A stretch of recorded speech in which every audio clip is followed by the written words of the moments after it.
C'est désormais une tradition. Chaque année, les athlètes au bois se retrouvent au Cross de l'Espérance pour ouvrir la saison hivernale. Mais cette année, le parcours mis en place par le Melda comportait quelques surprises. Des bottes de foin et des troncs d'arbres ont été disposés sur le parcours pour casser sa monotonie. Et malgré la date, plusieurs centaines de coureurs ont fait le déplacement, ce qui satisfait l'organisation. Aujourd'hui, ça a été. 1er novembre, ce n'est pas une date judicieuse, on n'avait pas le choix. Mais quand même, on en parlait avec Franck, les meilleurs représentants du département sont ici. Chez les hommes, chez les dames, non. Il manquait Julie, Muriel. Autrement, toutes les autres étaient là. Bon, il n'y a pas grand-chose à dire. Le circuit est apparemment plaisant, les gens ne s'en plaignent pas.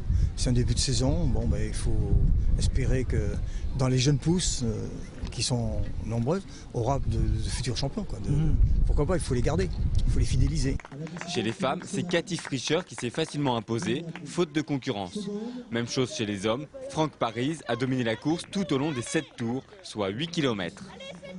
C'est vrai que je suis assez satisfait de la course, mais honnêtement, ça manque cruellement de concurrence quand même. C'est vrai que les pelotons sont pas trop denses, malheureusement, pour les crosses.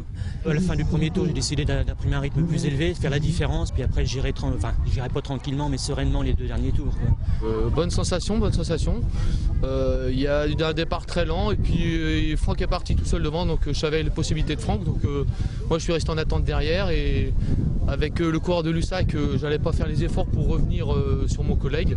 Donc j'ai attendu les derniers 400 mètres parce que je me sens assez frais au sprint, donc puis ça s'est bien passé sur la fin. Prochain rendez-vous départemental pour les athlètes, le challenge triché. La date est fixée au 11 novembre à Romilly-sur-Seine.